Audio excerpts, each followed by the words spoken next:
Olá, seja bem-vindo!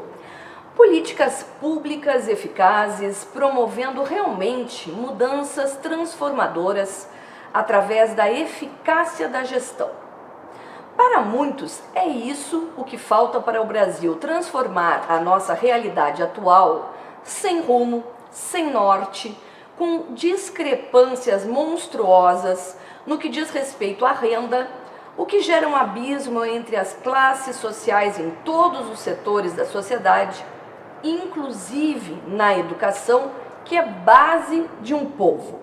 Mas é imprescindível a mudança cultural, costumes, o que temos enraizados.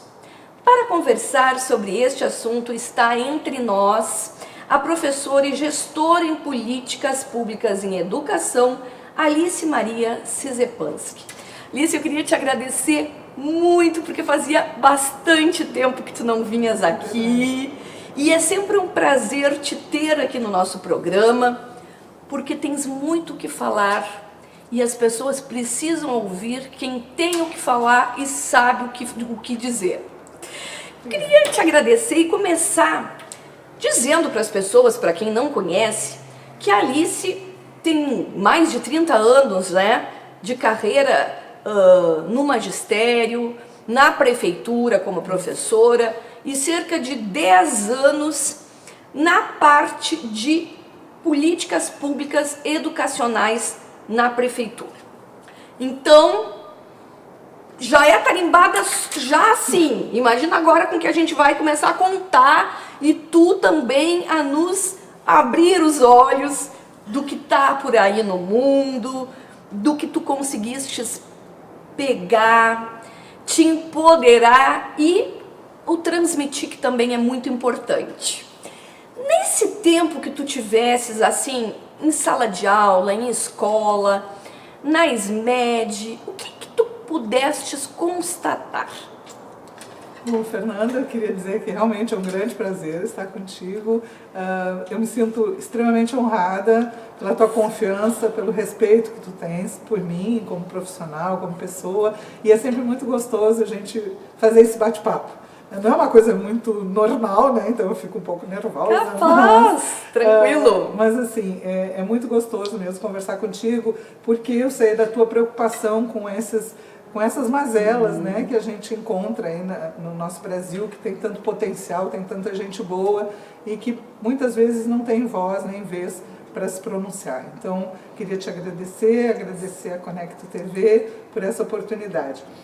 Bem, são muitos anos realmente, né? São mais de 30 anos como professora na rede pública. Paralelo a isso, também trabalhei na Universidade Católica como assessora pedagógica. Trabalho há 10 anos no Instituto Educar Brasil, formando professores, e isso é muito importante, porque onde se discute na especialização com aqueles que já estão em sala de aula. Nossos alunos, na sua maioria, são já professores em sala de aula, então tu tem ali viva essa discussão da escola.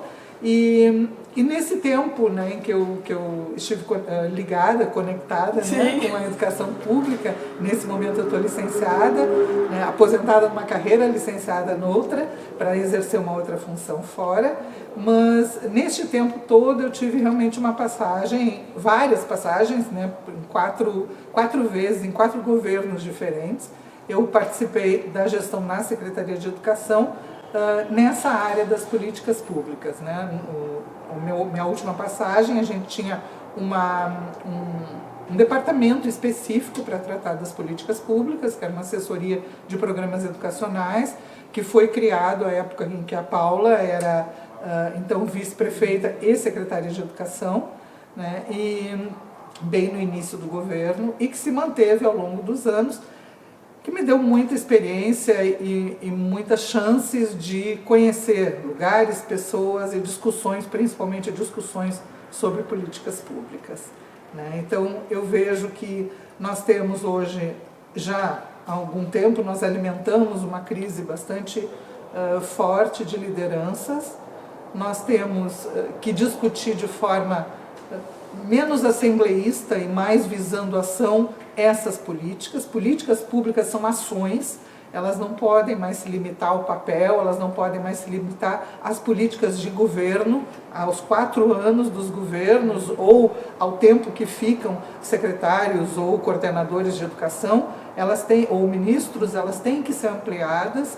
E nós temos no Brasil muitos casos de políticas públicas de Estado e que vêm se mantendo há muitos anos, e temos outras que, quando começam a realmente se perceber um avanço, elas são interrompidas porque já não é mais aquele governo, porque já não é mais aquele secretário, não é mais aquele coordenador, e isto realmente vai criando uma série de não novos investimentos de conhecimento e financeiro, mas novos gastos.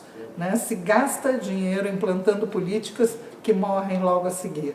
E se deixa de investir nas políticas que estão já há mais tempo e precisam ser recuperadas, revistas, reinventadas, e em novas que são importantes na manutenção da discussão das políticas. Então, uma coisa vai levando a outra. Até porque geralmente 4 anos é pouco tempo, né? Exato. O trâmite dos projetos, a burocracia e tudo, quando está realmente, agora está na prática, porque é um partido geralmente de oposição, tipo, agora não vale mais nada, né? Não, mesmo valendo não vale mais nada, a gente vai botar baixo e vai tentar fazer outra coisa que também não vai ter uma continuidade. Exato.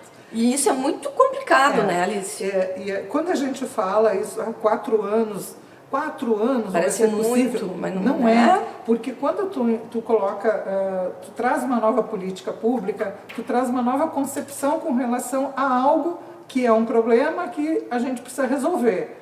Isso muitas vezes, na maioria das vezes, vai gerar uma mudança de comportamento. Então as pessoas precisam tirar um comportamento que não está servindo mais, pois se eu tenho um problema naquela área, é sinal de que aquilo que eu estou fazendo não está funcionando. Então eu tenho que entender que aquilo tem que sair do radar e que tem que entrar uma nova forma de pensar sobre aquilo. Não é trazer novo problema, é trazer solução para um problema que existe. Sim. E isso demanda tempo, porque são processos são demorados. Quando a gente fala, isso é bom até de se falar aqui, quando se falar 4 anos é pouco, às vezes as pessoas associam isso a gente achar que os governos têm que fazer o seu sucessor ou se manter. Uma coisa não significa absolutamente a outra. Né? Existem políticas como, por exemplo, a alimentação escolar, que tem mais de 40 anos. Então, quantos governos já passaram e continua tendo alimentação escolar, a merenda escolar, para que as pessoas compreendam que o nome, né, Programa Nacional de Alimentação Escolar, né, no MEC, mas que a gente conhece na escola como a merenda escolar. Isso é um programa de mais de 40 anos que se mantém, governo após governo, porque ele faz parte já do cotidiano, as pessoas precisam, porque nós somos um país ainda de muita miséria, de muita pobreza. Ideal que a gente não precisasse de políticas desse vulto, que as pessoas pudessem não precisar da escola, né? Muitos vão até para a escola para se alimentar. O ideal é que não se tivesse fosse isso. Né? Mas e criança com fome não consegue aprender. É uma associação bem simples, né? Ninguém consegue se concentrar quando tem uma situação dessas de alta violência, porque alguém ainda ter fome no século XXI é uma mostragem da violência que assola o mundo inteiro, né? Eu li até, acho que essa semana, que a gente, no mundo, 11% da população passa fome. É muito! É muita gente, é muita E aí eu me pergunto, claro que não tem nada a ver, vamos dizer, não tem nada a ver uma coisa com a outra. Aí lançam aquela... corrida espacial, corrida disso, corrida daquilo, e não cuidam da terra, não cuidam das pessoas que estão morrendo ali de inanição, perto da gente. Aí falavam até que são, claro, os países ali da África, e aqueles Irã, Iraque, que eles não deixam... ajuda. Não deixam passar comida, que é também uma maneira deles escravizarem mais aquele povo que eles estão tentando matar, né? Domínio. E aí tu vê aquilo, é uma coisa absurda. É absurdo. Eu faço uma associação ao que a gente tem como uma forma dominadora da baixa escolarização, porque a baixa escolarização é uma forma de tu teres as pessoas na mão, né? As pessoas que não questionam, as pessoas que não... E não precisa questionar as coisas que eu penso que são certas, claro. Sabe? Tu tens uma forma de ver as coisas, eu tenho outra, cada um de nós tem um capital cultural que nos faz discutir e ver as coisas de forma diferente. E o respeito disso também é uma questão educacional, né? Tu saber que ideias diferentes são o que tem de melhor para a gente crescer. Né? Mas o que a gente vê é a perpetuação de uma educação da mesma coisa, sabe? E aí, Alice, eu fico, até esses tempos, porque a gente está sempre conversando, né? Eu venho de um outro programa, um tema que aí tem a ver e que a gente começa a falar, porque eu nem sei se não é porque não tem políticas públicas, não tem interesse, porque é muito bom. Por exemplo, a parte norte, nordeste, até a gente está para o mundo inteiro, né, pela internet, pela conecta.tv.br, então podem estar nos assistindo em qualquer lugar do planeta. O norte e o nordeste, há muito tempo, é o povo que elege quem nos governa. E através do assistencialismo. Através do, olha, vou te dar uma alimentação, seja a bolsa, seja isso, seja aquilo, e o povo vai lá, precisa, não tem escolaridade e é honesto, conseguiu a bolsa e vai votar no cara, né? Porque poderia, vou pegar a bolsa e não vou votar nesta pessoa, mas a falta de informação nesse caso aí, porque eu sempre digo que a informação, que a educação liberta, né? E é uma coisa que eu sempre falo nesse programa, que esse programa tem esse objetivo. E mais uma vez te agradeço por isso. Eu fico muito agradecida, Fernanda, porque são essas discussões que vão levar as pessoas a refletir. Quer dizer, eu repito o que eu havia dito, não adianta só conversar com os meus pares, com aqueles com quem eu todos os dias travo as mesmas discussões. E que geralmente pensam também igual. Exatamente, isso não vai fazer com que eu saia da minha zona de conforto e busque, dentro daquela informação que eu tive, conhecimento para poder desenvolver determinado assunto, determinada área. Então, é muito importante que a gente tenha em mente que quando se fala, por exemplo, de assistencialismo, não se fala de A, B ou C, de partido A, B ou C. Não. Né? Se fala que as pessoas não precisavam ter isso com um país que a gente tem, com um país que tem mais rico do mundo, de produzir, né? tudo. Né? Um lugar maravilhoso para se viver, que tem condições para isso, as pessoas dignamente conquistarem o seu espaço em todas as áreas. Né? Se as pessoas querem trabalhar, porque isso é muito comum na escola, a gente ouvir dizer que, bom, tens que estudar, porque tu vais ter um futuro melhor. E isso normalmente é associado a salário, a ganhar mais. Né? Eu costumo sempre conversar com as minhas alunas isso, olha, primeiro, não vamos vender algo que a gente não pode entregar. O que é o futuro melhor? A escola tem na mão o futuro melhor para dar. A escola, Paulo Freire diz né, na sua obra, né, que a escola não transforma o mundo, a escola transforma as pessoas e as pessoas transformam o mundo. Mais ou menos assim, né? Reduzindo a frase. Mas com todo respeito, ele me deixa reduzir a frase. Mas é essa ideia, as pessoas têm que se transformar para poder transformar as coisas. O estado de coisas que a gente vive só vai melhorar quando as pessoas perceberem que cada um tem a sua parte. E essa sua parte não está vinculada a coisas que são menores. As pessoas são a coisa maior, as pessoas são lá a ponta. Como na escola, o aluno é a ponta, para quem a gente trabalha. Né? Como a gente que é servidor público é servidor. Para quem eu presto meu serviço? Para o cidadão. Eu sou um servidor público, então para ele eu tenho que dar essa entrega. Essas coisas são coisas pequenas diante de tanto que a gente tem para resolver, mas é uma questão de consciência, de responsabilidade. Nós vivemos muito a cultura da culpabilização. Então tudo é culpa de alguém.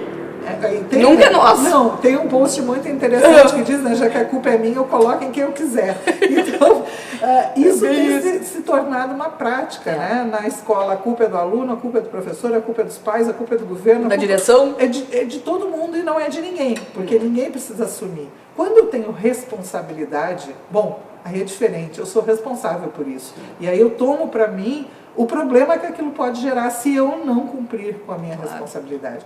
E isso é para gente, pessoas comuns. Mas isso até também, eu já te diria que muitas vezes já é questão de personalidade de criação também, né? Tem uma influência também de, vou assumir o que eu tô fazendo, né? Sim. Nós temos, sim, nós viemos aí de umas gerações... Dos jeitinhos, né? De que é mais fácil dar um jeito... Eu empurrar pro outro. Né, do que eu assumir, isso é rotineiro da gente ver, o que é muito triste, né? Porque isso faz com que realmente as coisas não funcionem.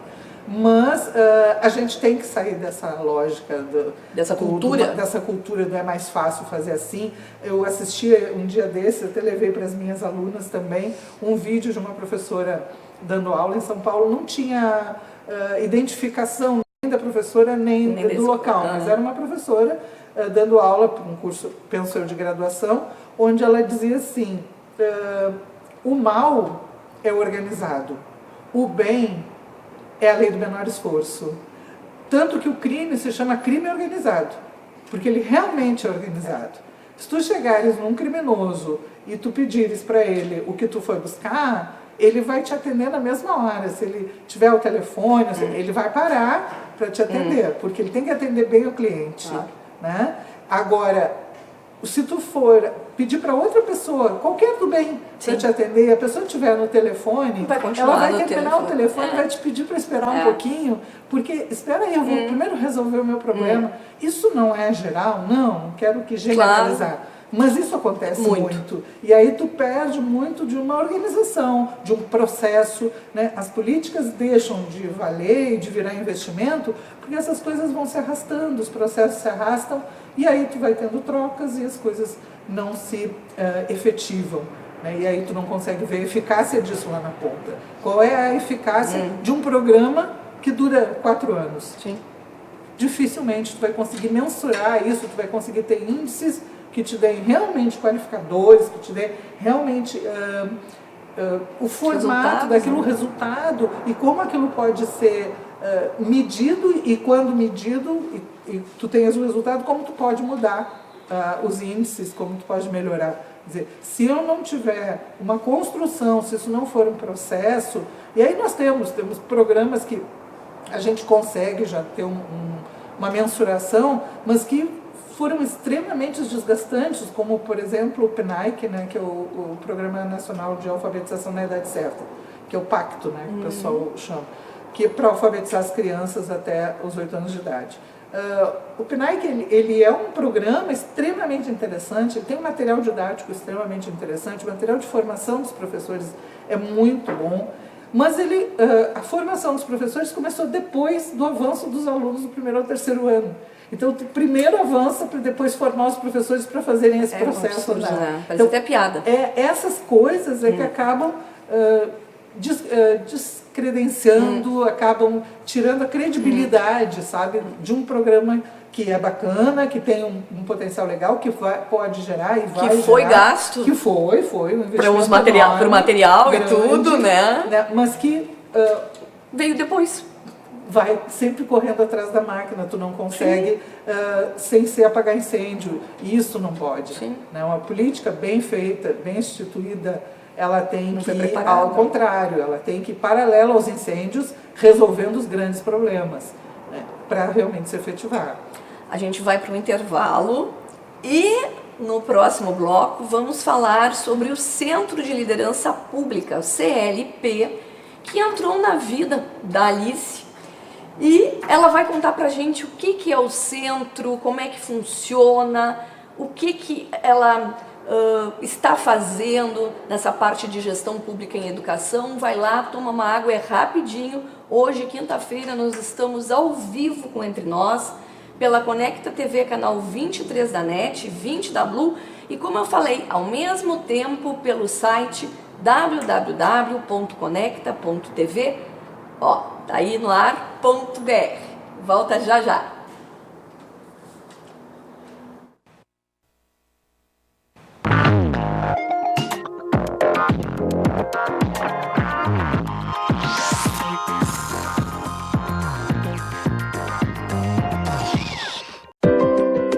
Se você tem dívidas com o município, chegou a oportunidade de colocá-las em dia. Vem aí o Refispel.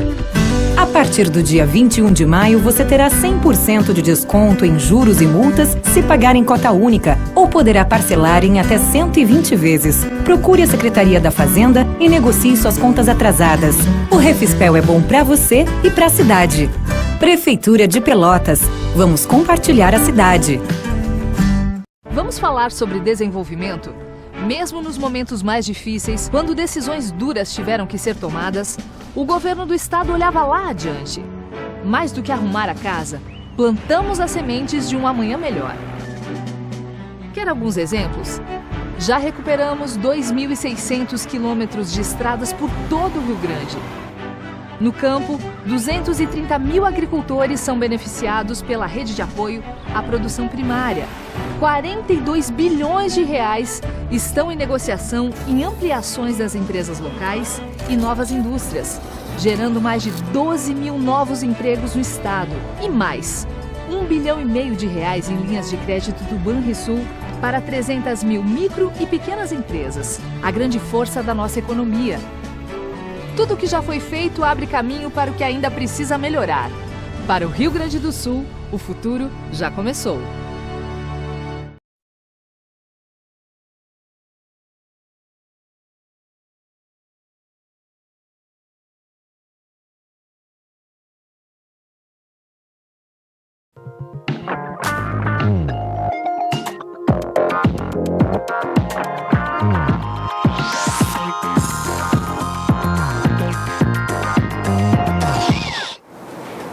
Voltamos ao vivo hoje, quinta-feira, pela Conecta TV, canal 23 da Blue, 23 da NET e 20 da Blue, e ao mesmo tempo pelo site conecta.tv.br.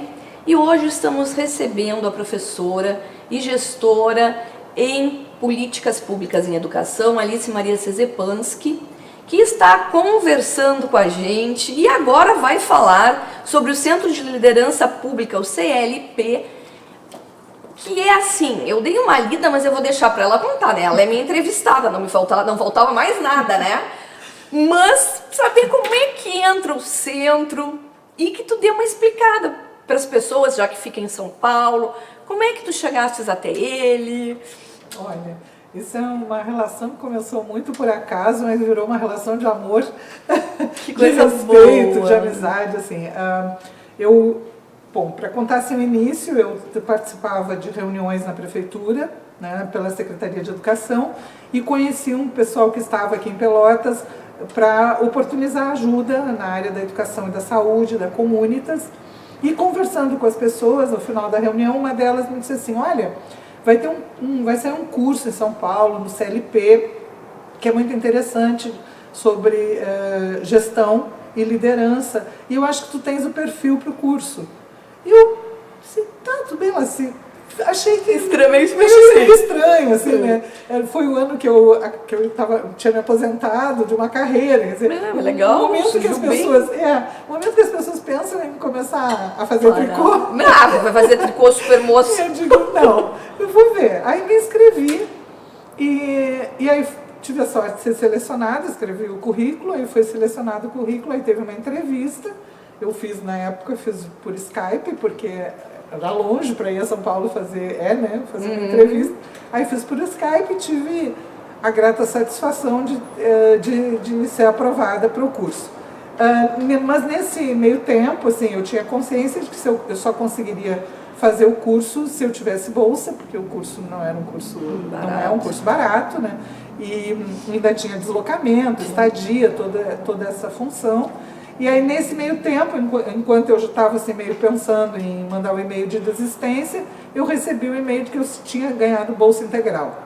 Nossa, nada por acaso. Nossa, nada. Ah, que legal. Aí foi assim, eu digo que o CLP é um divisor de águas na minha vida, porque embora eu tenha toda a experiência que eu tenho na gestão e tal, poder discutir essas experiências com pessoas extremamente qualificadas, tanto do corpo docente quanto os colegas, porque a nossa turma foi a turma 1, foi a primeira experiência do CLP com um curso assim, de tal vulto, né? Eles ofertam alguns cursos para prefeitos, para pessoal que tem cargos eletivos, mas um curso assim, para pessoas que estavam dentro da administração pública, para justo qualificar gestores e líderes públicos, foi a primeira edição, já estamos, né? Eu digo assim, sim, agora já faz parte, né? Vai ser, eu digo, a turma costuma dizer, né? A gente vai ser para sempre MLG, né? Que é o Master em Liderança e Gestão Pública, que foi o curso, e CLP. Então, assim, já na 4ª turma em andamento, então deu muito certo, porque a partir dali vieram as demais, todas uma na sequência da outra, e é muito bacana. Aí eu fui, o curso... eu fui, claro, para poder fazer as viagens e me manter, eu tive ajuda da prefeitura também, à época, né? Uma parte eu custeava, outra parte a prefeitura, porque não é um custo barato, mas se não fosse todas essas ajudas eu não teria conseguido fazer, né? Eu reconheço e agradeço sempre por isso, né? A justificativa até da prefeitura foi de eu ser uma servidora de muitos anos, de prestar serviço à prefeitura há muitos anos, no momento também estava numa função muito próxima da gestão, né, dentro da secretaria. Então isso foi determinante e eu vou agradecer sempre essa oportunidade. Mas aí eu fui, aí o curso ele se desenrola por 15 meses, né, sendo que um dos meses a gente teve um módulo em Harvard. Nossa! O que é fantástico, assim, é uma experiência... Não consigo nem imaginar! É muito maravilhosa, assim, um lugar maravilhoso. Agora a turma 4, a experiência internacional vai ser em Oxford, né, porque depende das datas, da parceria, né? Nós fomos num período de muito frio, pegamos um momento assim, de bastante frio em Boston, mas valeu muito a pena. Bom, eu adoro inverno, então para mim caiu como uma luva. Meus colegas do Norte e Nordeste sofreram bastante, porque estava muito frio. Mas assim, nós somos uma turma, nossa turma tinha 33 pessoas, dos mais diferentes lugares do Brasil. Então, de todas as regiões, se não me engano, eram 17 cidades, estados. Né, representados, alguns estados com um número maior de participantes, né? E eu acho importante, Fernanda, relatar sobre o CLP, sobre o curso de liderança, Master em Liderança e Gestão Pública, porque isso pode levar as pessoas a procurarem outros cursos também, procurarem o próprio CLP. Às vezes a gente está meio fora do eixo, né? Aquele grande eixo Rio-São Paulo, ali onde Minas, onde as coisas acontecem muito, a gente fica um pouquinho aquém, né? A gente não sabe dessas oportunidades. Se essa moça de São Paulo não tivesse me dito da inscrição do curso, eu nunca teria sabido, porque a gente fica muito distante mesmo dessas discussões. E tem sido assim, um aprendizado muito grande, porque o CLP hoje, o diretor do CLP, Humberto Dantas, um cientista político, foi nosso professor, é um cara extremamente inteligente, é um cara que tem, além de uma cultura imensa, é um cara humano, é sensacional, foi um dos nossos professores top 10, assim, né, que a gente chama, e ele... O pessoal do CLP é todo muito envolvido. Renato Alves, que é a pessoa que coordena essa parte toda das turmas. Senão já vamos mandar um abraço para eles, né? Que a gente está sabendo que ele está nos assistindo, pessoal. Parabéns pelo trabalho. Estão convidados, quando vierem a Pelotas, né? Aqui a participar do nosso programa. Parabéns. Olha aí, obrigada. Eu já agradeço por eles. Assim. A gente é muito feliz assim, ter esse grupo. A nossa turma é uma turma extremamente apegada. A gente criou um grupo muito coeso, assim, um grupo que tem diferenças, e isso é muito bacana, porque isso é o mais legal. Assim. Nós encontramos nas diferenças a aproximação nas discussões. Então, todos os partidos praticamente tinham alguém, ou se não vinculado diretamente, trabalhando no governo de determinados partidos. E a conversa sempre foi muito madura, muito focada em tentar levar problemas e resolver problemas, buscar novas alternativas. E isso se mantém.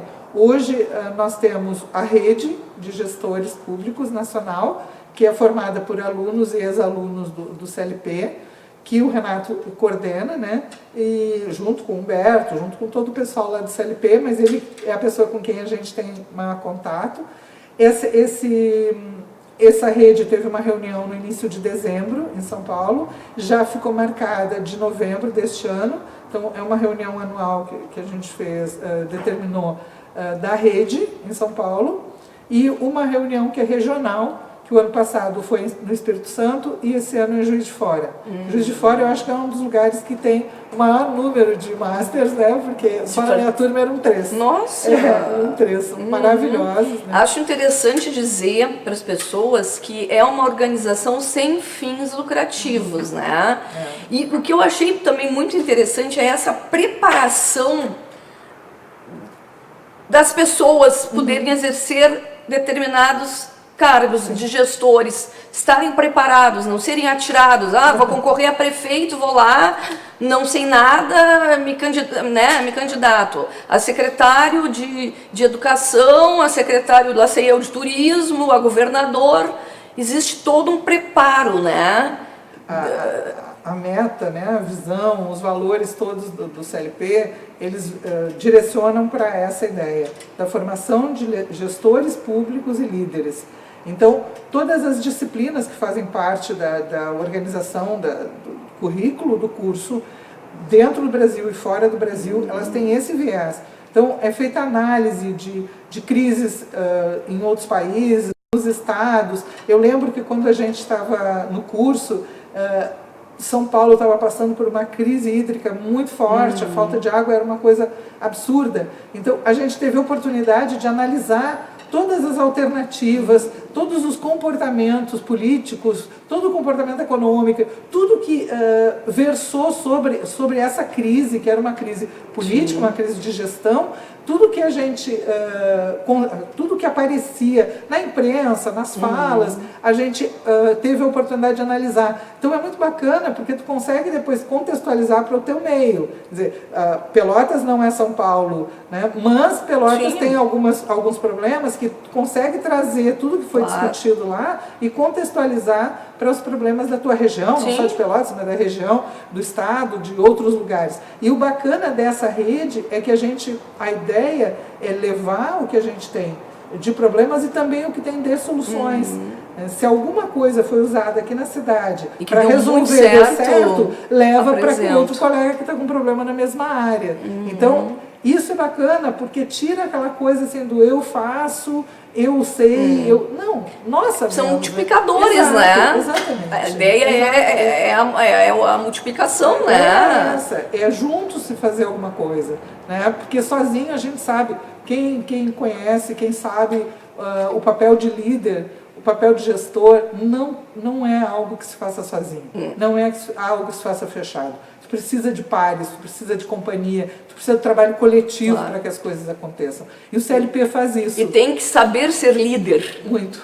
Não ser chefe, né? Que é uma diferença bem grande, né? Bem grande. E aí eu tenho aqui que ministrastes uma aula no centro com o tema políticas públicas como projetos realizados e políticas públicas que encontram barreiras pela dificuldade de serem realizadas. Li ali as postagens, elogios 1000, te parabenizo e orgulhosa, né, de estar aqui com a gente. O que versou essa tua aula e esse teu tema? Essa é uma ideia interessante do CLP. A partir agora da 4ª turma, cada mês, um ex-aluno é convidado para falar sobre a sua área que tem mais experiência, a sua área que tem mais expertise.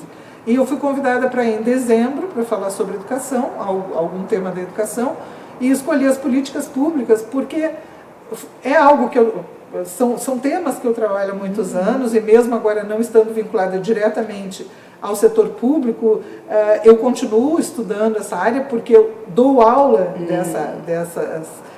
sobre políticas e como elas são formuladas e atendidas ou não atendidas. Essa discussão é cotidiana para mim, continua sendo um estudo constante. Então eu acabei sendo convidada e muito honrada e orgulhosa de ter participado da 6ª aula, como é chamado, né? Porque os encontros são 5 turnos na semana, e a 6ª aula é um turno a mais que os alunos ficam para assistir alguém de fora que vem conversar com eles. Então, além de ser uma honra o convite, é um motivo de grande alegria que o pessoal ficou para assistir a aula. E adorou, né? Adorou. Acho que foram meus colegas. Tá, modesto. Tudo bem, vale, porque eles são... Também, vocês são um top, né? Também, exatamente. O elogio deles é top. Sensacional, Claro. Assim, né? Porque eles realmente, assim, tem pessoas das mais diferentes áreas, e pessoas que têm expertise nas suas áreas, pessoas que são muito sérias, muito comprometidas, e isso é uma coisa muito importante, né? A gente saber que existe política séria, que existe gente boa, que é gestor, gente boa no sentido amplo, não só ser bom naquilo que faz, mas como ser humano, sabe? Que é muito importante. Que pensa em gente que gosta de gente, muito gente importante. que quer realizar, não porque é bacana realizar para si, não, é porque pensa lá na No ponta, coletivo. no coletivo, nas pessoas, nas comunidades. E eu encontrei dentro do Master um núcleo de pessoas assim absolutamente preocupadas com o outro, absolutamente preocupadas com os investimentos, com as coisas serem bem feitas, com a lisura dos atos. Então, pessoas essas que muitas delas já vão entrar este ano em cargos eletivos, né, concorrendo a cargos eletivos, o que dá muita esperança. Sim, exato. Vão preparados, exatamente. Né? Vão com uma preparação teórica, uma preparação prática, com um olhar de mundo extremamente bem afinado e com essa ideia do coletivo. Isso é muito bacana, assim. A gente se ajuda muito, a gente tem muito respeito uns pelos outros. E isso... Mesmo que nem tu te falasse, é uma mistura de... eu sou de tal partido, eu sou de outro, mas não existe o que eu abomino muito, que é o fanatismo, seja em qualquer coisa, né?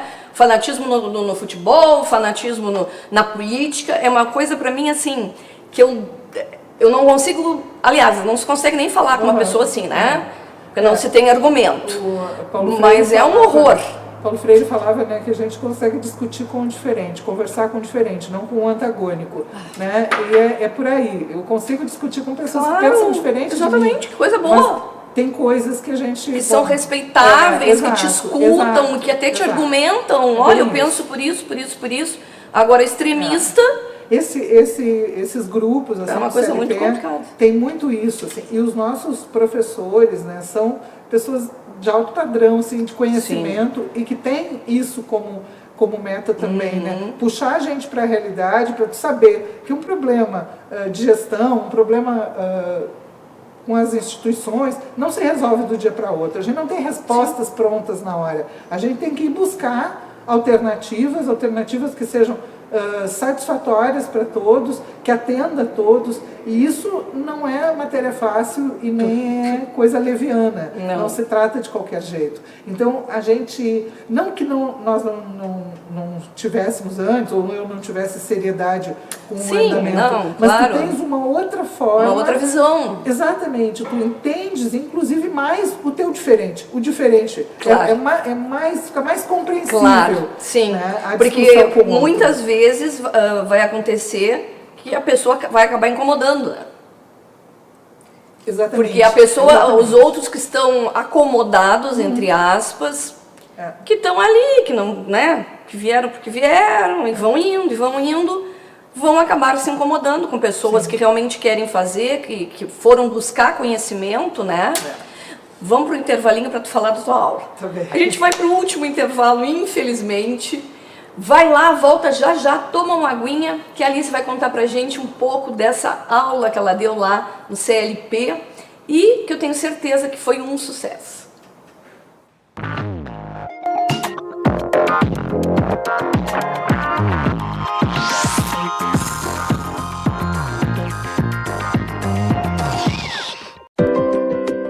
Se você tem dívidas com o município, chegou a oportunidade de colocá-las em dia.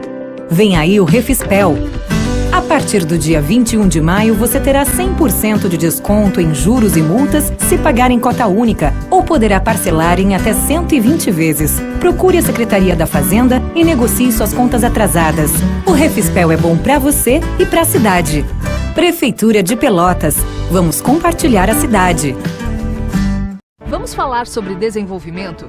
Mesmo nos momentos mais difíceis, quando decisões duras tiveram que ser tomadas, o governo do estado olhava lá adiante. Mais do que arrumar a casa, plantamos as sementes de um amanhã melhor. Quer alguns exemplos? Já recuperamos 2.600 quilômetros de estradas por todo o Rio Grande. No campo, 230 mil agricultores são beneficiados pela rede de apoio à produção primária. 42 bilhões de reais estão em negociação em ampliações das empresas locais e novas indústrias, gerando mais de 12 mil novos empregos no estado. E mais, 1,5 bilhão de reais em linhas de crédito do Banrisul para 300 mil micro e pequenas empresas, a grande força da nossa economia. Tudo o que já foi feito abre caminho para o que ainda precisa melhorar. Para o Rio Grande do Sul, o futuro já começou.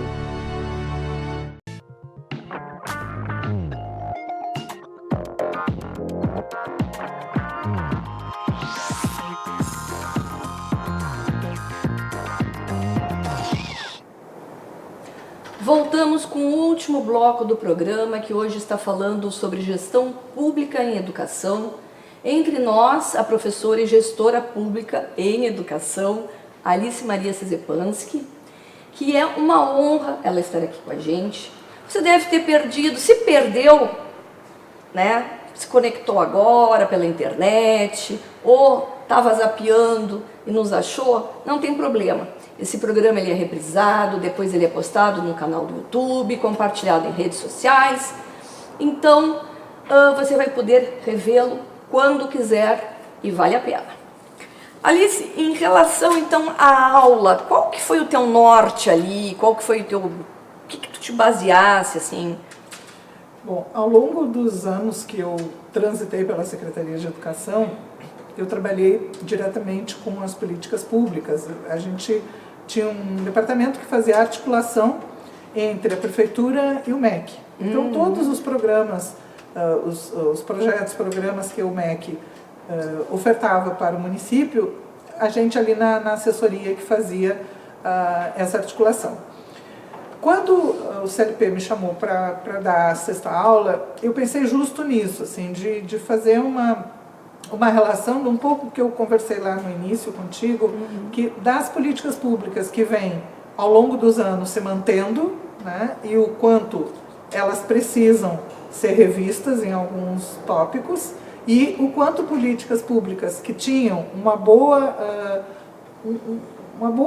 área de desenvolvimento acabam se perdendo, ou porque foram lançadas de forma equivocada, ou porque em momentos que não eram tão necessárias. Tá? Mas é que muitas vezes o que leva ao lançamento dessas políticas são fatores que não foram pensados para toda a coletividade, eles foram pensados para alguns grupos, e isso acaba comprometendo o seu desenvolvimento, né? Ou pensados para um grupo desenvolver que não sabe fazer isso, né? Então, eu levei para a gente discutir lá na turma 4, na sexta aula, um pouco do que eu chamo, né, de decretos do desespero.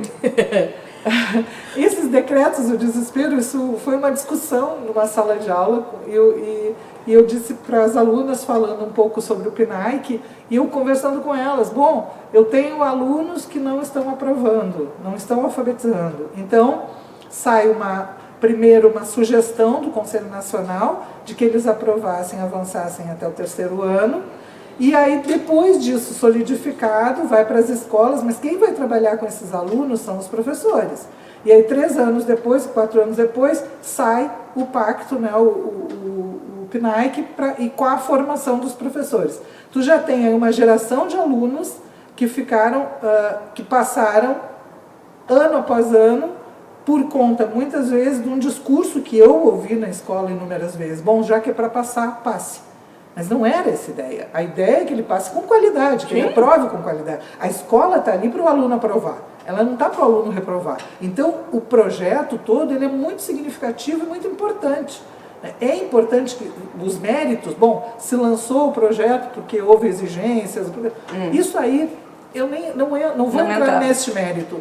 Né? Para mim, o mérito é que realmente eu acredito, né, todo o meu estudo que eu fiz sobre disciplina, indisciplina e violência escolar, ele recaía quase que 98% dos casos em alunos com reprovações frequentes. Então, para mim, a escola não está ali para reprovar, ela está para aprovar. Se ela reprova, é porque algum problema existe. Sim.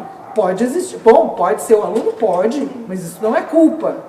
É um problema que alguém tem uma responsabilidade com isso. Se é o aluno, o que é nesse aluno? É fatores familiares?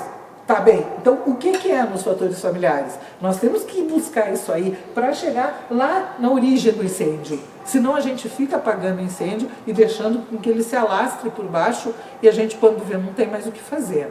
Então, a ideia é que a política pública seja lançada, mas quem vai colocá-la em prática seja trabalhado para isso. Eu não posso pedir que tu coloques um projeto em prática se tu não conhece ele. A tendência muito grande que a gente tem de negar um projeto, das pessoas não executarem, é muito grande por conta dessa ignorância. Sim. Não é, eu falo ignorância, não é falta de conhecimento. É falta de conhecimento. Ignorância, eu não conheço, então eu chego na escola e digo, bom, é para o aluno reprovar? É para aprovar? Então eu vou aprovar. Sim. De qualquer jeito. Sim. Porque isso foi muito discutido, né? Foi muito discutido, sabe? Porque eu ignoro que existem formas desse aluno que tem mais dificuldade, desse aluno que tem algum problema familiar, eu ignoro que eu tenho potencial para poder chegar na raiz do problema. Os professores, uma grande parte deles, não tem consciência da importância que tem. Nossa! Sabe? O estar em sala de aula, a licenciatura, o contato com os alunos, é a tarefa mais importante que tem, mais iluminada que tem. O poder do professor, o poder da fala do professor é algo extremamente forte, que grande parte dos nossos educadores não tem consciência. Os governos não têm, o governo não tem que ter, eu tenho que ter, para ele ter. Então, assim, ó, é impactante. Eu tive uma vez uma menina, eu estava fazendo uma palestra num curso de pedagogia. E a menina pegou e me disse assim, a senhora vê como a gente é desrespeitado. Hoje eu venho com uma aluna com um problema e eu venho o ano inteiro dizendo para a mãe dela. E aí agora no final do ano ela conseguiu dar uma reagida. Então eu avancei ela para o ano seguinte, porque como eu vou continuar com a turma, não tem porquê dela reprovar. Eu digo, tá, e qual é o problema? O problema é que a mãe dela chegou e me perguntou e eu disse que ela ia avançar.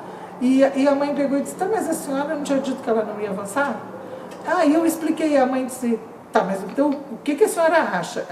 Então, mas a mãe passou a responsabilidade para a professora, daquilo que é a responsabilidade da professora, só que ela ia acreditar no que a professora dissesse. Sim. Se ela tivesse voltado atrás e tivesse dito, não dá mesmo, tu tens razão, a mãe ia aceitar. Eu digo, tu viste o quanto isso não é te desafiar, bem pelo contrário, é te dar valor à tua voz. Não, e muitas vezes quando a gente tá no colégio, e aí tu vai em casa fazer um tema ou alguma coisa, a mãe vai te dizer alguma coisa, ou o pai, não é assim. O professor disse que é desse jeito.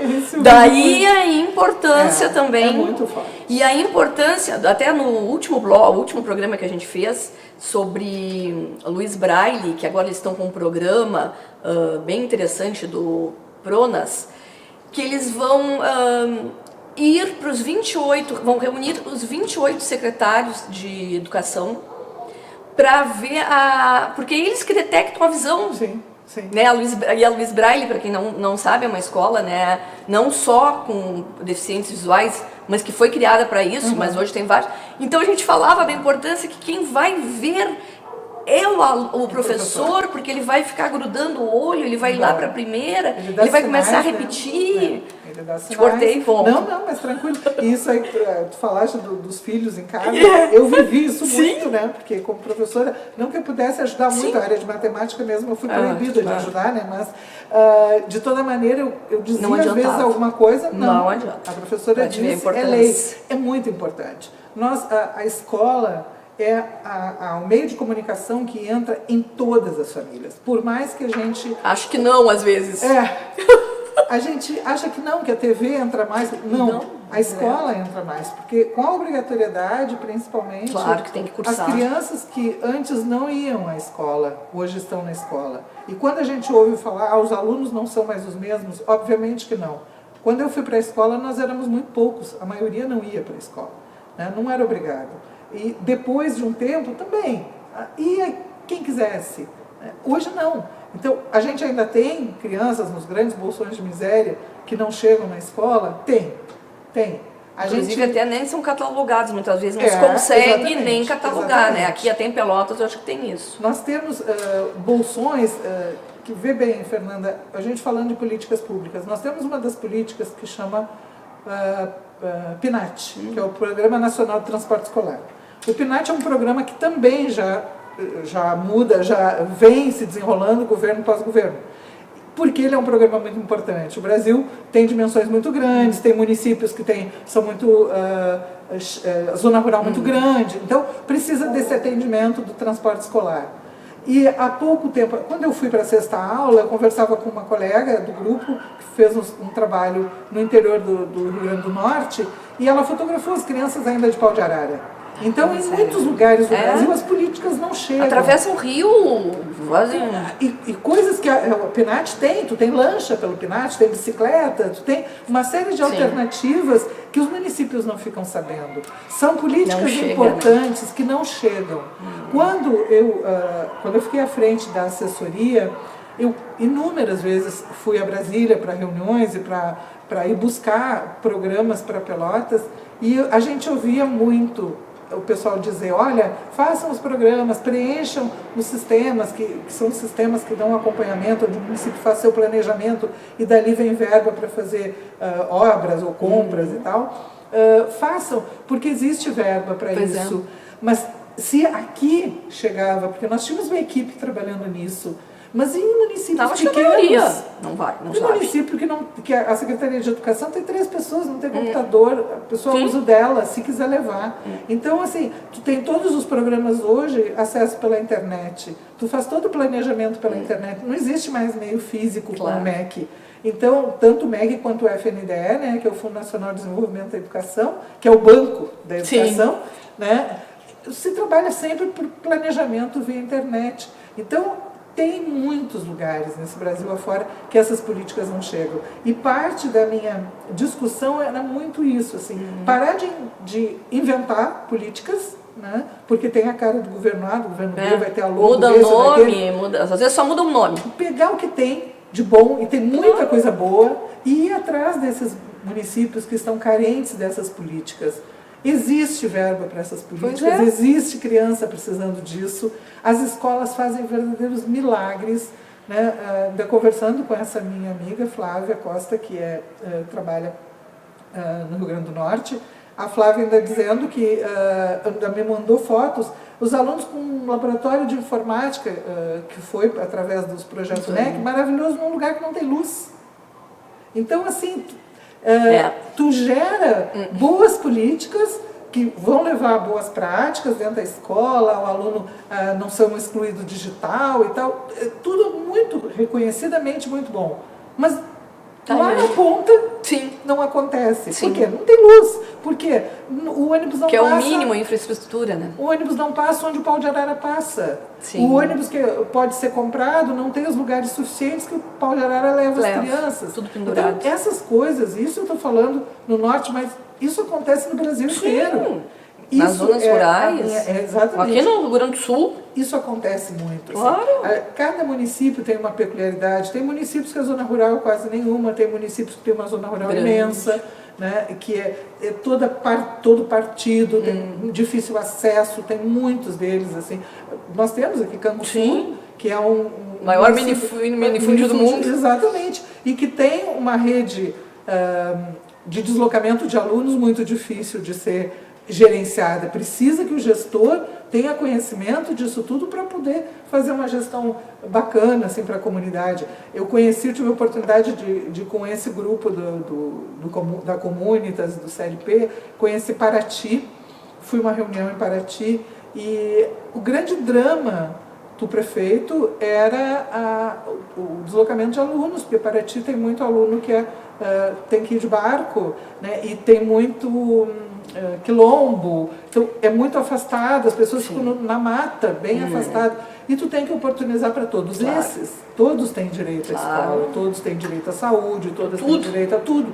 Então, articular com todos esses caminhos aí para dar certo, tem que ser um grande gestor, tem que ser um grande líder e tem que reconhecer, o Brasil precisa reconhecer o que é bom, isso é bom, então vamos investir mais nessa política.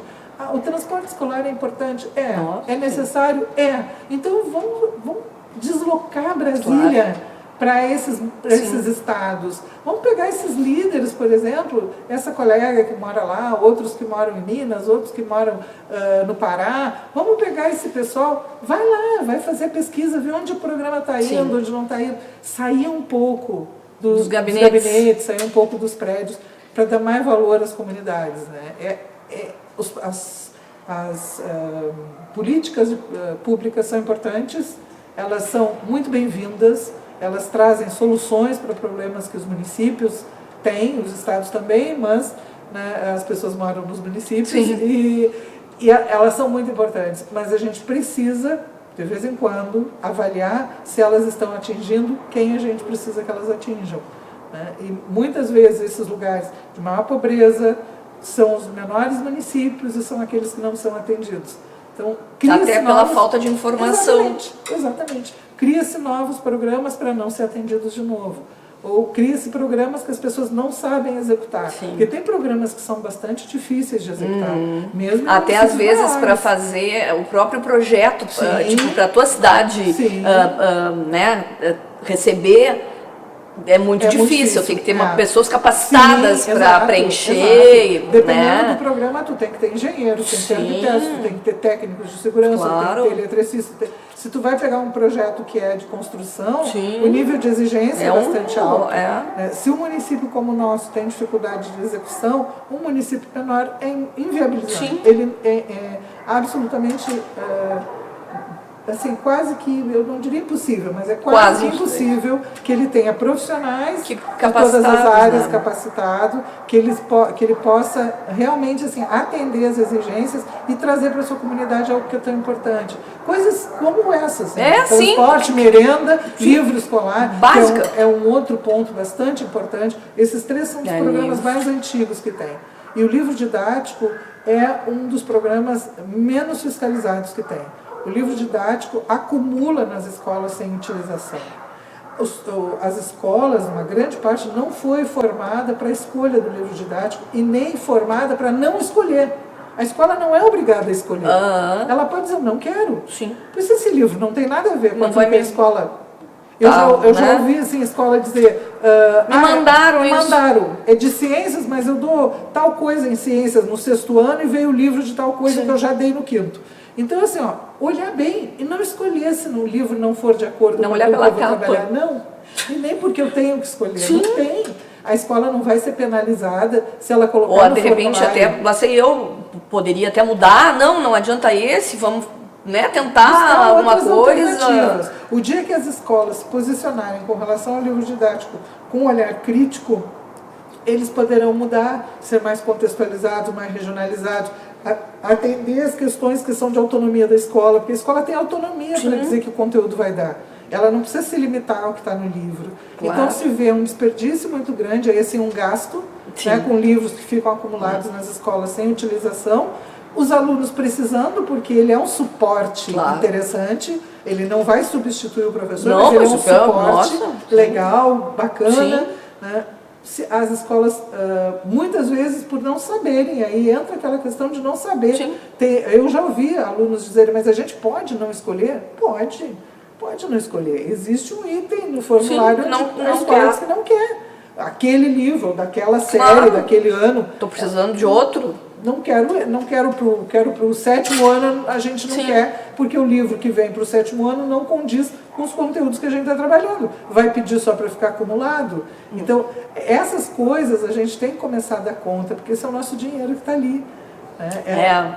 Aí muitas vezes é aquela coisa, não, vem do governo. Oxe. Mas é o nós que É o nosso, pagamos, né? É o nosso. Impostos.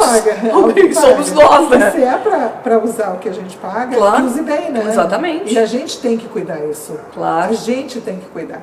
Nós somos os grandes fiscalizadores do dinheiro público. Claro. Se a gente não fiscalizar, se a gente não cuidar, se a gente nos nossos meios de trabalho e convivência não agir de forma com lisura, a gente só alimenta a corrupção. É aquela que É o pessoal jeitinho. trata, né, das pequenas corrupções. Corrupções. Quer dizer, eu vejo que o livro está acumulado na biblioteca. Não falo nada. Não falo nada. Na próxima vez eu escolho de novo. Isso eu estou dando vazão a dinheiro que era para ser usado com coisa Ou aí boa. pensa, não recebo para fazer isso. Recebe sim. Mas tem também, né? Tem. Não Tem, recebo para tem, fazer isso, né? Aquelas coisas. E é isso que... E esse do centro, assim, achei interessantíssimo, É muito legal. importantíssimo, Muito, né? muito importante. O Porque- pessoal tem que ficar antenado, né, quando sai curso e tal. E até porque as pessoas têm que se preparar. Por que na iniciativa privada tu tens que ter determinados critérios para entrar e no público muitas vezes não? Sabe que eu tô lendo um livro bem interessante que foi indicado por um professor lá do centro, que ele trata da discussão né, entre coisa pública e privada. E tem um trecho do livro que diz que a empresa ou a iniciativa privada, ela tem sucesso quando ela pega as ideias da iniciativa pública e aplica.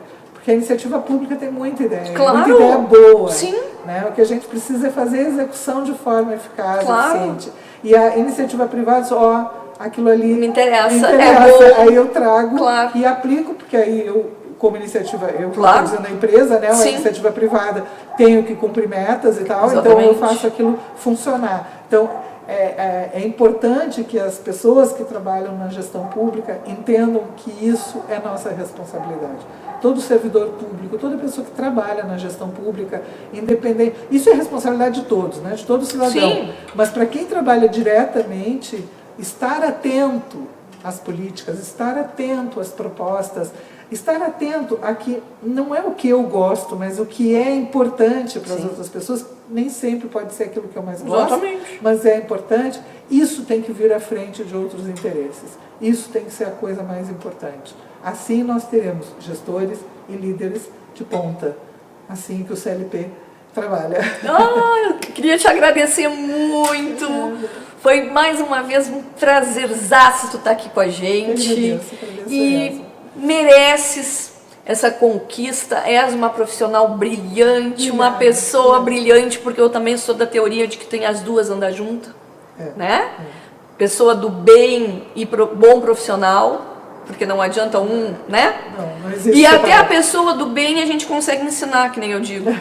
Mas se é um mau caráter, a gente não até ensina, mas não é uma boa coisa, né, pra gente, pra estar junto com a gente.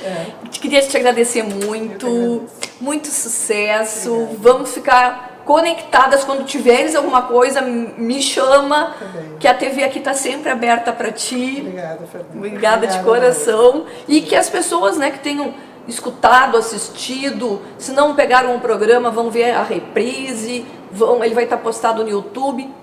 Parem e pensem um pouquinho nesse programa, no que a Alice falou em relação à importância da gestão pública, das políticas públicas, importante no gestor, importante terem gestores capacitados, capazes e que multipliquem, que não fiquem com as coisas para si. A gente agradece muito por teres vindo aqui. Obrigada. Muito por vocês que ficaram com a gente mais uma vez, tanto pela TV quanto pela internet. E o nosso próximo programa ao vivo, você já sabe, é quinta-feira que vem. Até lá!